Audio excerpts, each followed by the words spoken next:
박 기자 2부 시작하겠습니다. 네, 2부에는 손님을 모셨습니다. 아주 귀한 손님 나오셨는데요. 농업 분야에서 생산, 유통, 소비 전문가이신 백혜숙 대표님을 모셨습니다. 소개와 인사 좀 해주시죠. 네, 안녕하세요. 반갑습니다. 저는 생산을 알고 유통을 알고 소비를 아는 우리 국가 식량을 디자인하겠다고 당차게 나선 백혜숙입니다. 야, 반갑습니다. 얼마 전에 저 책도 내셨지 않습니까? 그 책도 잠깐 소개 좀 해주시죠. 네, 다중 위기 시대에 국가 식량 디자인이라는 책을 최근에 아직 안 출간을 읽어보신 했습니다. 분이 있는 건 아니겠죠 여기서? 네. 오늘 저 농업 전문 기자인 우리 이 기자가 특별히 이렇게 초대를 드렸습니다.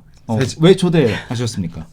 정말 저는 요즘 물가 얘기 나오면 최상목이라는 분 아세요? 기획재정부 장관을 하시는 그렇죠. 분인데 이분이 취임 일성이 이거더라고요. 관세를 깎아가지고 물가를 안정시키겠다. 농수산물. 근데 사실은 이 참 답답한 얘기거든요. 이게 어떤 농업 농촌에 대해서 전혀 무지한 거거든요. 그걸 보면서 이 물가 문제. 그래서 언론 보도도 다 마찬가지잖아요. 농산물이 올라가지고 뭐 소비자들이 힘들다. 어떻게 깎아달라. 뭐 이런 거잖아요. 그 정말 그 뭐랄까 더 수복 겉핥기도 안 되는 그런 얘기라서 한번 모시고 제가 평소에 많이 좀 여쭤보는 분인데 좀 이야기를 나누고 싶더라고요. 지금 질문이 첫 번째 질문 나온 것 같습니다. 그 최상목 그 기재부장관 발언 어떻게 보십니까? 우리나라의 관료의 입에서 그런 말이 나왔다라는 게 진짜 윤석열 정부답다. 이런 생각이 들어요. 무능하고 무대책이고 그리고 또 중요한 거는 이 상황을 정확하게 인식하고 뭔가를 해야 되잖아요. 그렇죠. 예. 해야 되는데 그런 거에 대한 생각이 없고 과거에 했던 관습대로 하려고 하는. 어떤 부분이 잘못된 겁니까? 지금 최상목 말씀하신 발언 대로 관세를 인하시켜서 수입을 대량으로 해서 결국에는 가격을 안정시키겠다 이렇게 얘기하는 건데요. 지금은 국제적으로 국제 곡물가가 계속 요동치는 그런 상황이에요. 그렇죠. 예. 그리고 기후 위기가 예측 불가능하기 때문에 다른 나라에서 기후 위기 상황 때문에 이런 생산량이 급감한다. 그러면은 그 나라에서는 수출을 할까요? 안 하죠. 그러면서 그럼 우리나라에서는 뭐 대규모로 수입할 수 있는 게 아니잖아요. 다른 대규모 중국처럼 대규모로 수입할 수 있는 게 아니라 우리는 수입량도 적기 때문에 가격도 적게 수입하면 가격도 더 높게 주고 사와야 되는 거잖아요. 그러니까 국제 정세라든가 이런 것들을 전혀 모르고 하는 소리다 이렇게 말씀드리고 싶습니다. 대통령이 이제 재작년인가 그 농림식품부 네네. 거기 이제 업무 보고를 하는데 그런 얘기를 하더라고. 식량 주권을 위해서 수입을 안정적으로 하겠다. 이게 말이 되는 겁니까 이거? 이게 대통령 입에서 포기를 못 하는 거죠. 대통령 입에서 그런 말이 나왔다고 청와대 참모가 나와서 그거를 이제 대통령과 이런 얘기를 했다고 그걸 발표를 하더라고. 근데 식량 주권하고 식량 안보의 개념은 좀 차이가 있어요. 식량 안보라고 하는 거는 어찌됐든 안정적인 공급을 하겠다라는 거기 때문에 국내에서 생산된 식량뿐만 아니라 외국에서 조달하는 것도 가져오는 것도 식량 안보에 속해요. 그런데 이제 식량 주권이라고 표현했다라고 하는 건 정말 무식의 극치인 거죠. 식량 주권이라고 하는 거는 우리 국내에 우리 자국민들이 지속 가능하고 안정적인 방법으로 농산물을 생산하는 거고 그게 문화적으로도 좀 적합한 그런 형태로 생산하겠다라고 하는 전반적인 우리 국민의 주권이 우리가 농업 체계를 이렇게 주도하는 그런 형태가 주권인 거예요. 전혀 모르고 하는 소리죠. 대통령이 안보가 아니라 주권이라고 확실히 말했나요? 제가 그걸 좀 찾아봐야 될 것 같습니다. 갑자기 또 안보인지 말씀 듣다 보니까 말씀 듣다 보니까 예.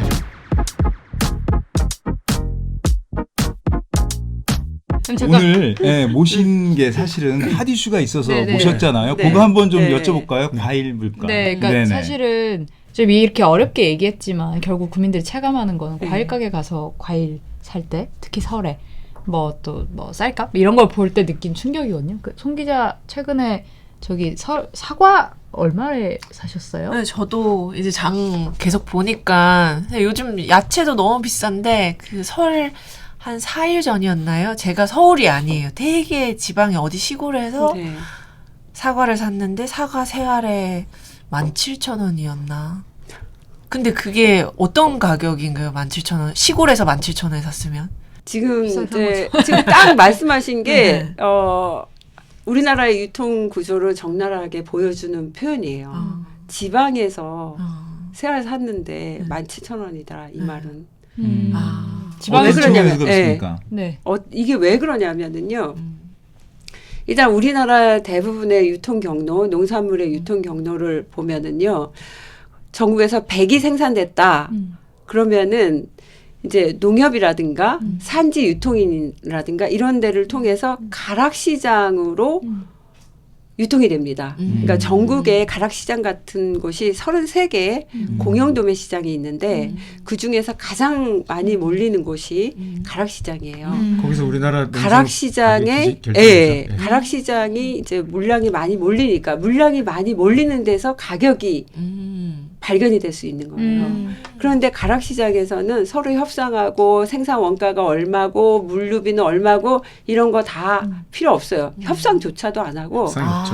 그냥 농민이 올려 보내면 그 중도매인들이 나 얼마에 살게 해서 경매하죠. 예, 가격 딱 누르면 그걸로 가격이 결정되는 구조예요. 전국 가격이 결정됩니까? 네. 그런데요. 이 가락시장에서 이제 결정이 됐잖아요. 그러면 가락시장으로 올라온 그 물건이 어디로 가겠어요? 다시 지방으로 내려가요. 그럼 다시 지방으로 내려가면 어떻게 해요?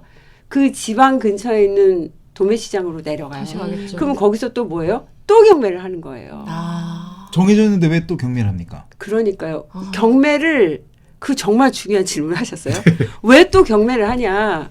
법으로 정해놨으니까. 이거를 지자체에서 진짜 마음대로 못합니다. 뒤집어질 이야기예요. 공영도매 시장에 농산물이 들어오면은 경매를 하도록 강제를 해놨어요. 독점적 수탁권을 가진 경매 구조예요. 그런데 가락시장에서 경매를 하고 지방 도매 시장으로 내려가면 또 경매를 하도록 해놨잖아요. 근데 직거래 도매상이라고 하는 시장 도매인 제도가 있어요. 네. 그게 이제 법률에도 있는데 그거를 도입하려고 노력조차 안 하고 그거를 농식품부에서 도입을 해서 육성하려고 예산도 투여하고 다양한 노력을 해야 됨에도 불구하고 아예 그거를 하고 있지 않다라는 게 이 지금 현재 다중위기 시대 윤석열 정부의 무능함이라는 거죠.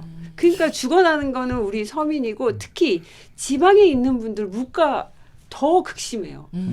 사실 여기서 이제 가락시장이 한 가지 저도 그 서울시 그 농수산식품공사 계실 때 좀 취재를 했었는데 가락시장이 그냥 하나의 어떤 공영 어떤 도매시장이 아니거든요. 우리나라의 언어부댐이 아니라는 거죠. 우리나라 물가의 어떤 기준이 정해지는 거기 때문에 거기서도 시장 도메인 같은 걸 도입을 하고 싶은 거예요. 근데 농수산식품부에서 이제 막아요. 농식품부에서 그걸 막고 있습니다. 왜 막습니까?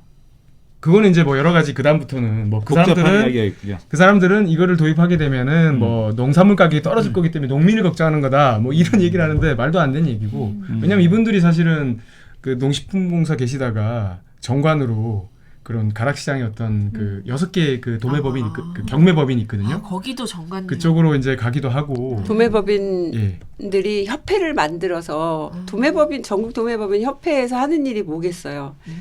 경매회사들 도매법인들의 이익을 위해서 각종 활동을 하겠죠. 로비든 법안 개정이든. 그런데 거기에 상금 부회장이 2020년까지 제가 파악하건대 농식부 퇴직 관료가 상금 부회장으로 있었어요. 그리고 농산물 유통 및 가격 안정에 관한 법률이라고 하는 농안법을 이렇게 쭉 살펴보면은 이렇게 개정 과정이 있잖아요. 누구를 위해서 개정이 되어 왔는지. 이 공영도매 시장은 생산자와 소비자 이익을 보호하기 위해서 개설이 됐어요. 법에는. 그 목적이 있는데 그 개정 과정을 보면 대부분 다 경매회사들의 이익에 충실하도록 개정이 되어 왔어요. 아니 이게 윤석열 대통령이 제일 싫어하는 카르텔 아닙니까? 그렇죠. 네, 독점적 수탁권을 가진 유통 카르텔의 전형이죠. 그러니까 생산자는 손해를 보고, 그러니까 정확한 가격을 네네. 갖지 못하고 생산 소비자가 다 쌍으로 손해를 피해를 보는 그런 보는 구조가 거예요. 되게 있는 근데 거죠. 궁금한 게 이번 그 과일하고 야채 가격 폭등한 거 네. 그거는 좀 설명을 하시다가 조금 이제 중단된 것 같은데 네. 조금 더 구체적으로 이제 그 마무리를 해주시면 어떻습니까? 그런 구조를 갖고 있는데 이번에 이제 과일 가격이나 야채 가격은 왜 폭등하게 된 겁니까? 왜 특별하게 이번만?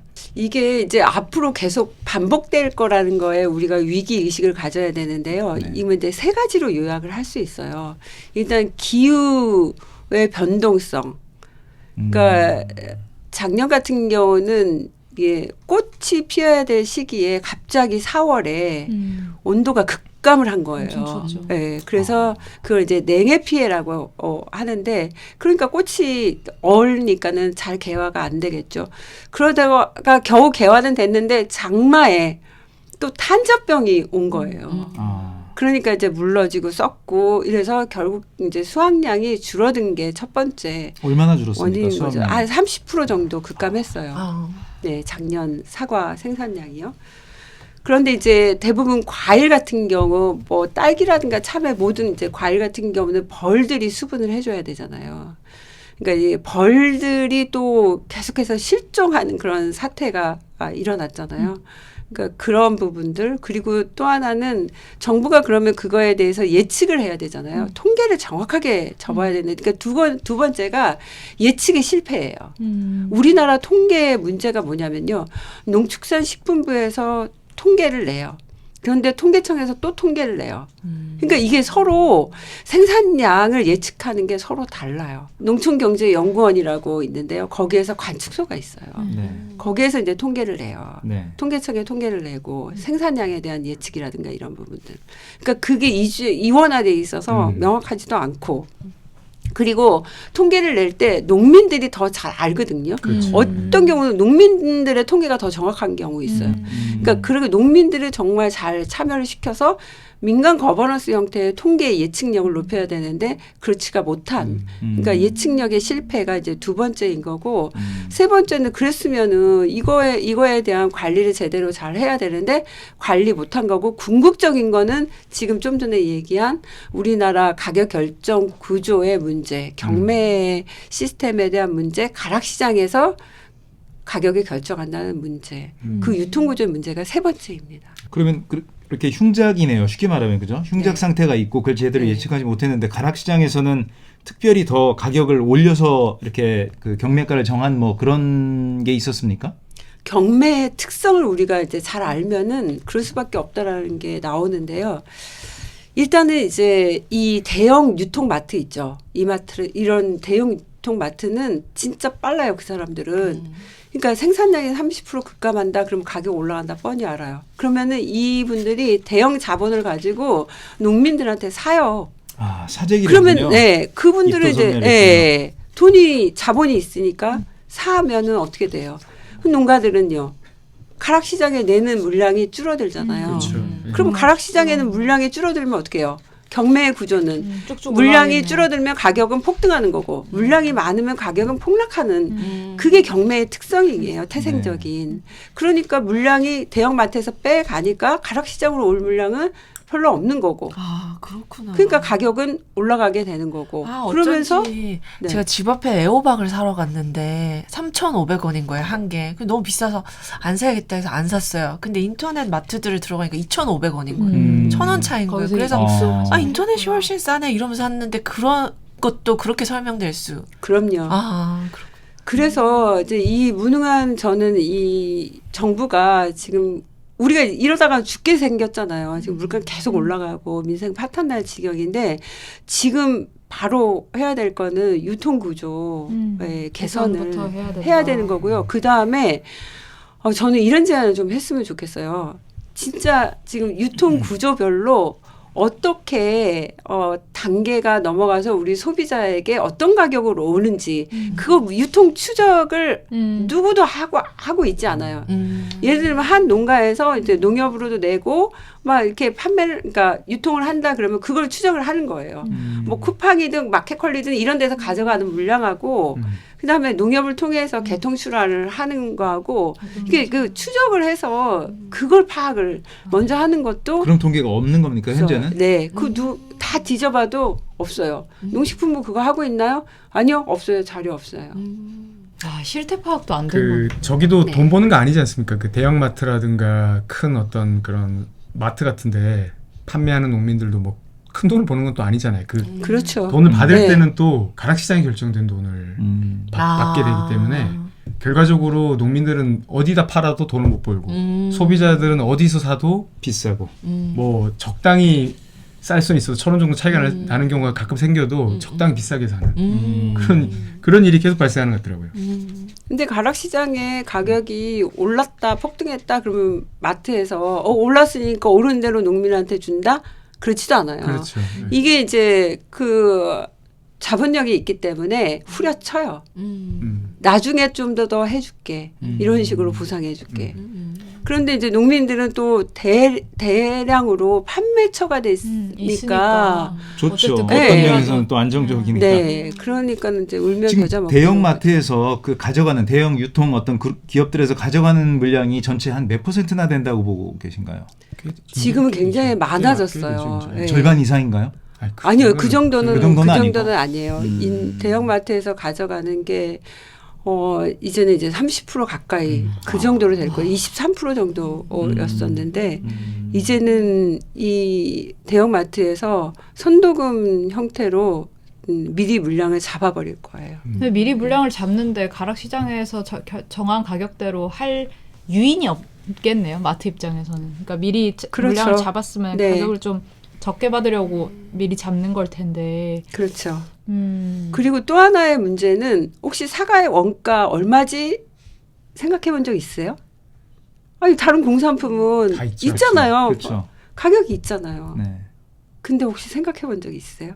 없습니다. 그죠. 이것도 정말 있긴 있습니다. 근데. 문제예요. 네. 농촌진흥청에서 내는 농가 생산비 조사가 있긴 있는데 네. 있으나 마나 한 거죠. 그거를 뭐 그러니까 그냥 그런 부분들을 공표를 해야 되는 거예요. 그게 기준 가격이 돼야 되는 거잖아요. 그 원가와 거기에 따른 적절한 임은 그렇죠. 이 네. 더해져서 가격이 나와야 되는데 그렇죠. 실제로는 전혀 그렇게 되지 그렇지, 않는군요. 네. 원가도 그럼- 의미가 없고. 그리고 네. 경매의 제일 문제가 뭐냐면 가격이 떨어지거나 오를 때 이 상한이 없어요. 상한 하한이 없어요. 예를 들면 주식도 한 30% 오르면은 그렇죠. 그만 사이드 오르게 베이스. 하잖아요. 네, 있죠. 비상이죠. 근데 이거는 그냥 뭐 갑자기 100원이 될 수 있어요. 파가 뭐 1kg에 뭐 100원이 맞아. 떨어질 수도 진짜 있어요. 그냥. 폭락하기도 하더라고요.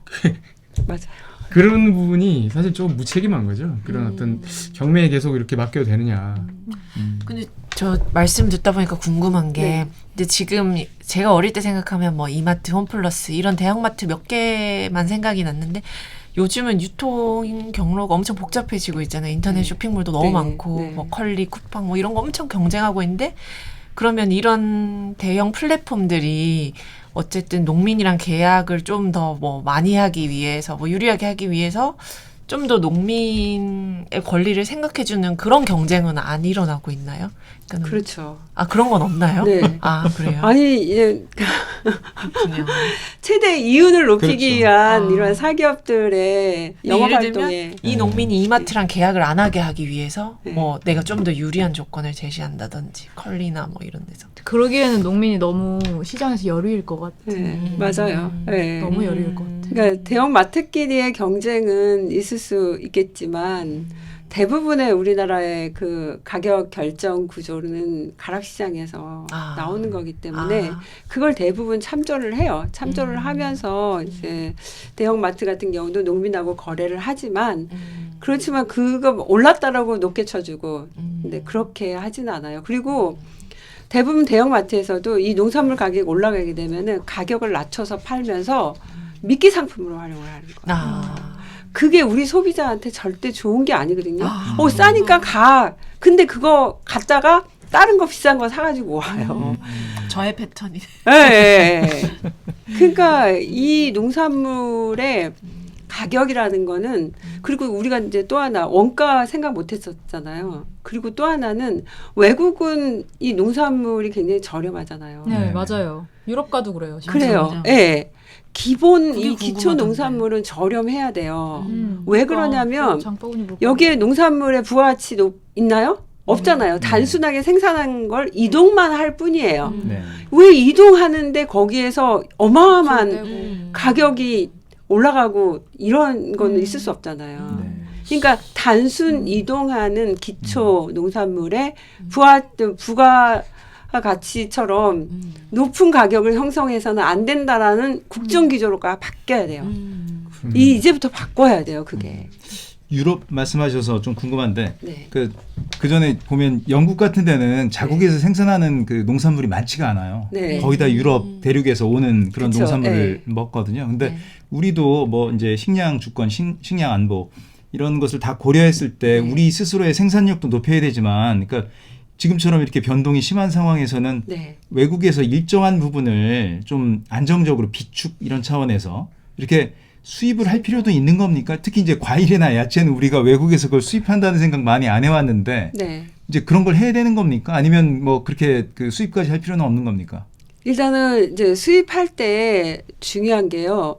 이 생물이 들어오잖아요. 거기에 이제 병해충, 외래 병해충 이게 다 검증이 돼야 돼요. 그래서 단계가 8단계로 굉장히 복잡해요. 식물 검역이라든가. 우리만 이런 그런 거. 겁니까? 유럽도 그렇게 합니까? 네, 다른 데도 그래요. 아, 네. 그래요? 그런데 이 부분을 좀 고민을 해야 되는 게 수입은 해야 되지만 뭐 그렇다고 수입 안 하고 그냥 그 비싼 가격에 우리가 생활할 수는 없잖아요. 네. 어느 정도 일정 부분 수입을 해 와야죠. 예, 자급률이 아. 그렇게 높지 않는 상황이니까요.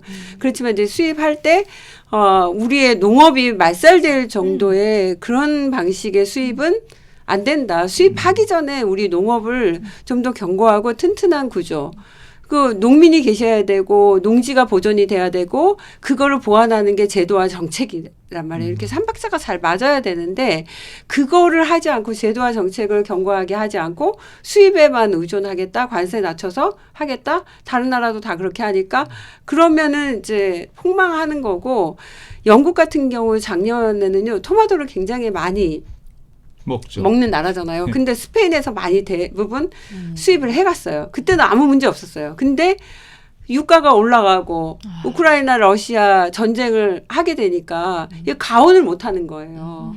그러면은 이게 난방비가 올라가니까 생산비에도 못 미치고 수출하기도 어렵고 그래서 스페인에서 이제 수출하지 말라고 자국 내 토마토 수출 금지. 수출 금지하니까는 이제 영국에서 슈퍼마켓에서 난리가 난 거예요. 음. 1인당 3알만 팔아라.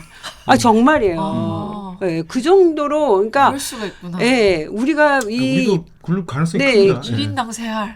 기후위기가 아니고 그냥 평상시에는 그냥 그렇게 가죠. 그런데 지금은요, 예측 불가한 기후위기 시대고, 그 다음에 전쟁 위기. 지금 우리나라, 이거 지금 이제 일촉즉발이잖아요. 전쟁 가능성도 막 높아지는 그런 상황이고, 우리는 섬나라예요, 보면. 섬나라죠. 어디서 근거에, 유럽처럼 막 가까이서 거래를 하고 이렇게 중국, 못해요. 일본밖에 없죠. 네, 거기. 없어요. 멀리서 수입을 해와야 되고. 그러니까는 중요한 거는 우리나라의 그 농업을 잘 견고하게 육성을 하는 거다. 이게 답이다. 그러니까 말씀 듣고 보면 그런 생각 드는데 결국은 농지가 있고 농민이 있고 농사 짓는 어떤 노력이 있어야지만 우리가 농산물을 먹을 수 있는 거잖아요. 그렇죠. 근데 사실은 우리가 지금 계속 뭐 정부에서 그런 얘기는 안 하지만 농지를 줄이는 정책 오히려 저는 그렇게 느껴지더라고요. 오히려 농민을 줄이는 정책 아닌가요? 뭐 그냥 뭐 농촌에 살라 그래도 아니 양곡관리법 이런 거 다 반대하는데 누가 그런 돈을 농사 벌려고 지으러 가겠습니까? 가겠어. 그런 그렇죠. 생각 좀 들더라고요. 맞아요. 결국은 네. 농민과 농지가 많아져야 되는 거 아닙니까? 맞아요. 그러니까 지금 최소한의 농지라도 더 이상 훼손되지 않도록 보존을 해야 되는 거고 뭐 기업농으로 해야 된다. 소농이 문제다. 막 이런 얘기를 하는데 또 이 경매 구조를 놓고 생각하니까 기업농이 돼야 된다 이런 얘기를 하는 거예요. 이 경매 구조를 바꾸지 않은 채 하려고 하니까. 그렇죠. 예. 경매 구조 외에 직거래 도매상이라고 하는 그거는 외국에도 다 하는 거예요. 프랑스든 어디든 다 일본 심지어 일본조차도 직거래 도매가 있어요. 그러니까 경매하고 직거래 도매하고 경쟁을 시키자. 전 세계에서 우리나라만 그게 안 네. 됩니다. 아. 가락시장에서 그러니까 가락시장이 돼야 되거든. 딴 데서 되는 게 중요한 게 아니라 기준가를 정하는 가락시장에서 시장 도매인제가 도입이 돼야지만 그 가격 구조가 변동이 올 수가 있는 건데 그것만 안 해주는 거예요. 법으로. 근데 문재인 정부는 안 했지 않습니까? 제가 국회의원이 됐으면 이 지경 안 됐죠. 근데 저는 그 네. 말은 꼭 맞는 말씀이라고 보지 않는 게 그 당이나 문재인 대통령이나 그렇게 네. 그 개혁의 의지가 크지 않았기 때문에 안 된 거고 그 의원 한 사람이 그걸 할 수는 없죠. 아니요. 그게 아니라요. 네. 이 문제에 대해서 정확하게 알고 있는 분 맞아요. 지금 없어요. 찾아보세요. 없어요. 없습니다. 네. 이 문제에 대해서 영업 전문가가 없었군요. 네, 유통 문제에 대해서 정확하게 인식을 하고 현장에 있는 농민들 만나서 이 해법을 같이 머리 맞대고 고민했던 사람이 없었던 거예요. 사기자가 있습니다. 네, 그러니까요. 농업 전문 기자는 있습니다. 네, 문재인 어제- 정부 네. 때의 정책들이 좀 아쉬웠다고 하셨지만 제가 또 기사 보면은 그래도 그때는 물가 대책이 조금이라도 있었는데 지금 그럼요. 실종이다 뭐 이런 얘기가 있는데 그거 좀 구체적으로 어떻게 달랐나요? 네, 문재인 정부 때 이제 이 구조는 바뀌지 않았지만 그리고 또 이 기후 위기가 그때 막 더욱더 막 이렇게 그렇죠. 네. 예측 불가능할 정도까지는 아니었죠. 아니었어요. 아니었군요. 그나마 견딜만 했어요. 그리고 또 하나는 이제 물가 관리 책임제라고 이제 부처별로 둬서 계속해서 보고를 하도록 한 맞아요. 거예요. 트래킹을 하게 예, 해줬어요. 그래서 이제 결함값을 늘 보고를 하니까 경제수석 보고 달걀 계란 수석이다 이런 별명이 붙일 정도로 대통령께 보고를 해서 관리를 미리서부터 이제 예측하고 이래 왔었죠. 근데 지금은 이제 무조건 이제 뭐 가격 올라가면 수입 관세 내려서 수입하면 된다 이런 기조니까 문제인 거죠. 대기업들, 그러면 네. 지금 수입이라도 하지 왜 수입하지 않습니까? 이렇게 지금 난리인데. 사과 수입하려면은요 오래 걸려요. 이게 얼마나 8단계를 거쳐야 되고 네. 빨라봤자 4년 6년? 그리고 네. 수입이 4년이요? 그렇게 네. 오래 아, 걸려요. 그 우리가 외국에서 사과를 수입하려면 앞으로 4년 동안 준비를 해야 돼요? 네, 그러니까 우리나라로 사과를 수출하려고 하는 곳이 4군데, 5군데 신청은 들어와 있는데 네. 그걸 말씀드렸던 것처럼 이 원물이 들어오게 되면은 우리나라에 이름 모를 병해충이 있을 또 수 있죠. 있을 수 있어요. 다 대표적인 게 검역하니까. 뭐냐면 과수화상병이에요. 그 과수화상병 걸리면은 과수원 전체 문 닫아야 되잖아요. 다 파묻혀야 돼요. 파묻어야 돼요. 바이러스병인가요? 예. 음. 그런데 이제 그게 유럽에서 이렇게 번성했던 병이에요.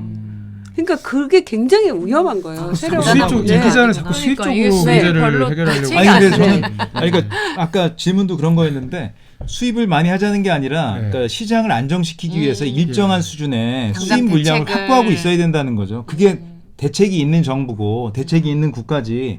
국내 생산만으로 지금 제가 볼 때는 안정적으로 못하는 때가 생기거든요. 제가 그저 뭐 그런 궁금한데 차원입니다. 네. 지금 이 일 기자가 했던 질문에 우리 생산량만으로는 절대적으로 정말 안 되는 건지 아니면 우리 생산량은 충분한데 지금 어떤 이 가격 결정의 문제인지 또 지금 명확지 않은 것 같은데 우리가 과거를 보면은 사과값이 이렇게 올라서 못 먹을 정도 아니었잖아요. 그럼요. 네. 그리고 이제 지금은 뭐 다양한 그 수입 과일들이 밀려 들어오고 있는 네. 그런 상황이잖아요. 근데 왜 유독 이렇게 과일 사과 가격이 이번에 이렇게 올라서 못 먹겠다, 수입해 와야 된다 이런 얘기가 나오게 됐냐면은요. 30% 생산량이 급감했으면은 가격이 30%만 오르면 되잖아요. 우리가 그렇죠. 이것저것 다 떼고라도. 그런데 90% 이상 올라가잖아요. 그러니까 그런 부분들이 이 유통 구조, 가격 결정 구조하고 밀접한 연관이 있는 거예요. 그러니까 그게 그래서 먼저인 것 같아요. 뭐 이게 물량이 부족하니까 뭐 수입을 왜 못 해왔냐, 수입을 해서 확보해야 되는 거 아니냐 이렇게 얘기하지만은 지금 이 구조를 바꾸지 않고 생각하는 거예요. 그거는요. 이 구조 바꾸면 그거 해결될 수도 있어요. 그리고 네. 수입을 해왔을 때 우리 농민들은 그러면 어떻게 하냐 그렇죠. 우리 과수원에서 사과 농사 짓던 안 그래도 사과 농사 짓는 사람이 점점 줄어드는 판인데 만약에 수입을 해온다 그러면 우리 사실 마늘도 그러다가 지금 중국산 마늘밖에 없잖아요 시장에. 그러니까 물론 이제 국산 마늘도 많이 있지만 어쨌든 한 번 이걸 문호를 연다는 거는 저는 굉장히 신중한 결정이어야 된다는 생각이 들더라고요. 맞아요. 네. 네. 여러 가지 해보고 안 되면 하는 거지. 그리고 절대 하면 안 되는 작물도 있습니다. 예를 들면 쌀이라든가 밀이라든가 사실 뭐 밀은 많이 수입하고 있지만은 우리 주곡들 우리가 안 먹으면 큰일 나는 것들 그렇죠. 이런 것들은 수입할 수 있고 수입하기 쉽지만 해서는 안 되는 것들이거든요. 그러니까 그런 부분들은 좀 뭐 직불금이든 해서 농민들이 편안하게 농사 지을 수 있도록 해줘야 되는 부분인데 그리고 수입을 한다 손 치더라도 지금 수입하는 그 세금이 어마어마하게 지금 낭비되고 있는 거예요. 그 높은 가격을 주고 살 수밖에 없는 없으니까. 거예요. 그런 거 보면 참 뭐 양곡관리법 반대했던 거 보면 참 분통이 터집니다. 그런 그럼요. 8% 정도 올랐을 때 의무적으로 산다는 거 그럼 8% 올랐는데도 안 사준다는 그렇죠. 얘기잖아요. 그게 네. 참 답답하더라고요. 그럼 8% 올랐을 때 사주면 그걸 가지고 뭘 하냐면은요. 방법이 있어요. 그냥 원물로 저장하는 게 아니라 알코올로 저장하는 거예요. 그렇죠. 바로 식혀가지고. 그래서 그래요? 그걸 이제 K술의 원료로 국가가 인증을 하는 거예요. 그 원액을. 그럼 그 원액 사다가 여러 가지 양조장에서 자기네 비법 활용을 해서 다양한 브랜드 나올 수 있잖아요. 그러면 세계적으로 K푸드 하니까 K술 수출도 가능해요. 그렇죠. 그러면 새로운 품종의 개발이라든가 이런 것도 가능하고. 그래서 지금 기후 위기 시대에는 딱 하나예요. 다양성이다. 아. 그래서 거래제대도 다양화해야 된다. 그리고 품종도 다양화해야 되고 이 저항성 품종을 확대해야 돼요. 아. 그러면서 우리의 국내 농업 생산력을 견고하게 해야 되는 거죠. 그러면서 대폭적인 지원을 해줘야 돼요. 그래야지 농촌이 소멸되지 않고 국가가 유지될 수 있는 거죠. 무슨 얘기만 나오면 농림부나 언론들이 많이 얘기하는 것들 있잖아요. 뭐 농민들이 뭐 혁신 안 하고 유통상들이 많이 떼먹고. 근데 사실은 자기들이 다 그런 환경을 마련해 놓은 거 아닙니까? 맞습니다. 정말 그 구조가 그렇네. 농업정책 실패에 대해서는 일말의 양심도 못 느끼는 분이 얼마 전에 또 뭐 출마를 하신다고 네. 누가 그렇죠. 뭐 빨간 옷을 입혀주시는 걸 제가 네. 봤는데 좀 황당하더라고요. 근데 그런 얘기를 했거든요. 그러니까 농민들의 어떤 모럴 해저드를 비판하면서 쌀 농사만 지으려고 한다. 쉬운 것만 하려 한다. 쌀 농사 지으면 1년에 뭐 몇 번 안 들어가도 돼. 이런 말을 장관 입에서 나왔거든요. 음. 농민들이 그 얘기 듣고는 야 네가 지어라. 아. 네가 지어라. 야 맨날 그 밭에 돌아다니면서 그러니까, 논을 얼마나. 매일같이 토요일 일요일도 없이 관찰하고 논에 손을 대고 하는데 그게 이렇게 분노가 아주 치솟았거든요. 결국은 그렇죠. 농업정책 실패가 어디서 오느냐. 농업에 대한 문제. 뭐 장관부터 무지와 이런 생각을 하니까. 무관심이죠. 무지와 무관심이고. 하여튼, 뭐 좀 네. 이야기를 정리해보고 싶은데요. 그 앞으로 우리가 이렇게 네. 좀 더 건강하고 안전하고 그리고 너무 비싸지 않은 적정한 가격에 이 농산물을 먹기 위해서는 어떤 일을 좀 구체적으로 정부가 해야 하는지 또는 국회에서 어떤 법을 만들어야 하는지 좀 짧게 한번 요약을 해주시죠. 네, 제가 이제 국정 기조에 대한 말씀을 드렸는데요. 인식을 바꿔야 돼요. 어떻게 바꿔야 되냐면은 공공성을 좀 더 강화하는 방안으로 생산의 공공화, 유통의 공공화, 소비의 공공화. 그렇게 가야 되고 생산 중심의 농업 정책이 아니라 이제는 소비를 파악을 해서 특히 이제 공공 영역에 있는 소비 그리고 공공 영역에 있는 소비를 좀 더 확대하고 그걸 통계화해서 통계 소비에 기반해서 계약 재배를 하고 그다음에 생산력을 높이고 다양한 형태의 농업 기반이 형성될 수 있도록 소비부터 유통, 생산 이제는 그런 형태로 농업의 공공화를 이뤄야 된다라고 이제 생각을 하고 있습니다. 사실 그런 식의 어떤 생산 유통 이거는 지금 생협에서 하고 있는 것 아닙니까? 생협은 이제 대부분 친환경, 뭐 유기농 이렇게 네. 되어 있고 일반 농산물은 이제 공영, 대형 마트 이렇게 인식을 하고 있는데요. 네. 말씀하신 대로 그 생협 구조가 공영 도매 시장에서 이루어지는 게 시장 도매인이에요. 그러니까 말씀하신 그 생협을 확대한다라고 하는 거는 이제 제가 공약으로 소비자하고 생산자하고 직거래하는 천만 시대를 열자. 직거래 소비자 1000만 시대. 그게 이제 생협뿐만 아니라 이런 공영 도매 시장에서의 생협 구조, 직거래 도매사 이런 형태로 이루어지게 되면은 그건 얼마든지 가능한 거죠. 알겠습니다. 뭐 진짜 오늘 뭐 고생이 많으신 것 같습니다. 농알 못 들리시고. 설명해 주시느라 아니, 근데 한 게 많네요. 아니 근데 언론 기자들이 계속 농민과 어떤 그런 어떤 농업에 불리한 기사들을 많이 쓴 이유가 농알못인데 농을 알려고 안 해요. 농업을 알려고 안 해요. 저희 우리 사 기자가 네. 한겨레 신문사 편집국장 사장 철저히 교육시키겠습니다. 한겨레가 이렇게 네. 너무 좋아지고 있다. 국민 신문으로 나아갑시다라고 제가 말씀드릴게요. 아 고맙습니다. 원래가 한겨레는 국민신문입니다. 네, 아, 저 네, 알고 거의 있습니다. 유일한 국민신문이고요. 네. 마지막으로 지금 우리가 이렇게 5,000원, 10,000원짜리 사과배를 먹게 된 이 현실과 관련해서 그동안 저 민주당 문재인 정부에서 왜 이걸 못했는지 그리고 앞으로 22대 국회나 그 다음 정부에서 어떻게 할 건지 반성과 좀 앞으로 그 방향 좀 말씀해 주시죠. 반성을 하자면은 정말 이 농민도 살고 소비자를 살릴 수 있는 핵심이 유통이었음에도 불구하고 유통에 대한 전문가 혹은 유통에 대해서 이것만큼은 바꾸겠다라고 4년 내내 공약을 한 후보 국회의원이 없었습니다. 예, 그런 부분에 대한 반성을 맞습니다. 하고요. 22대 국회에서는 이번에 이 물가 특히 이제 농산물 유통에 대한 구조를 많은 예비 후보자들이 알게 됐어요. 그래서 공통 공약을 하자 이런 움직임이 일고 있어요. 민주당 후보들 간에요. 그래서 22대는 바뀔 것이다. 그리고 바뀌어야만 한다. 그리고 민생 정당이라고 했기 때문에 민주당에서 이 민생 중에 민생 기본인 이 농산물 가격 안정을 확실하게 가져가기 위해서는 유통구조 책임지고 바꾸겠다라는 말씀을 드리고 제가 22대 국회에 진출하면은 서약을 하도록 하겠습니다. 농산물이라는 것은 사실 우리 그 삶의 기초가 아닙니까, 그죠? 네. 이 기초가 지금 흔들리고 있는데 이것을 우리 저 백혜숙 대표님께서 앞으로 국회에 가시든 또 정부에 들어가시든 좋은 역할을 하셔서 좀 잘 방향을 잡아주시고요. 우리 국민도 이제 건강하고 좀 안전한 그리고 비싸지 않은 그 농산물을 먹기 위해서 우리 정부나 그 국회 또는 우리 국민이 어떻게 해야 하는지 좀 생각을 해야 될 것 같습니다. 그동안 우리가 너무 편하게 네. 먹고 살았던 것 같습니다. 네, 맞습니다. 오늘 백 대표님 나와주셔서 감사하고요.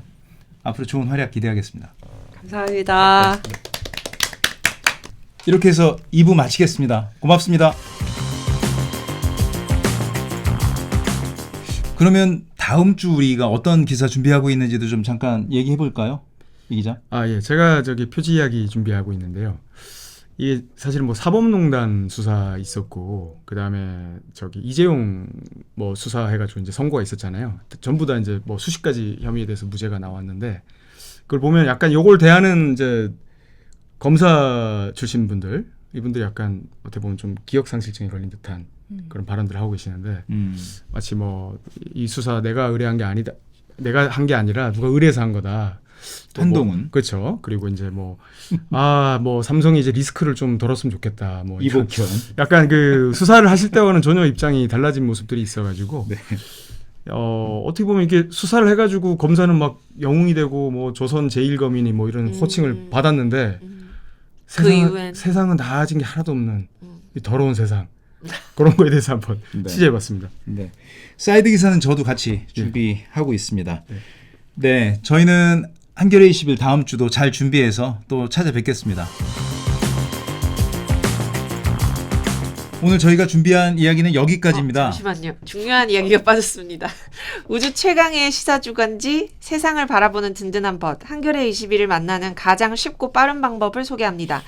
한겨레 21 정기 구독 많이 부탁드립니다. 교양과 시사로 꽉 채운 한겨레 21을 원하는 장소에서 가장 편하게 먼저 받아보실 수 있습니다. 지금 1566-9595로 전화 주시거나 더보기란의 링크를 클릭해 주세요. 청소감이나 질문, 제보 등도 받고 있습니다. 영상 댓글이나 화면 아래 메일 주소로 연락 주시면 적극 반영하겠습니다. 저희는 열심히 준비해서 다음 주에 더 좋은 기사로 찾아뵙겠습니다. 주말에 나오는 한겨레 21도 잘 읽어주시고요. 1, 2 3, 4 사기자와 사기자. 고맙습니다.